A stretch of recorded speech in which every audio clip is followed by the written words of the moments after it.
Magandang araw mga kagabay, ngayon po ay May 5, 2026, araw po ng Martes. Ako po si Father Marvin at ang ating Ebanghelyo ay hango sa Ebanghelyo ni San Juan, chapter 14, verse 27 to 31a.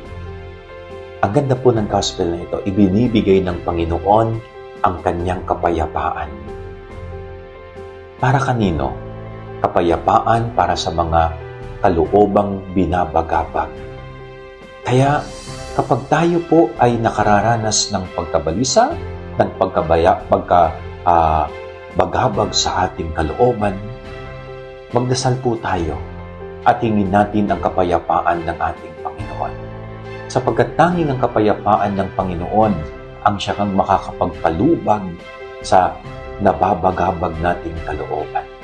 Tanging ang kapayapaan ni Jesus na muling nabuhay ang makapagdudulot sa atin ng tunay na kapayapaan sa ating buhay na hindi po natin mahahanap kahit saan at kahit kanino, tanging kay Jesus.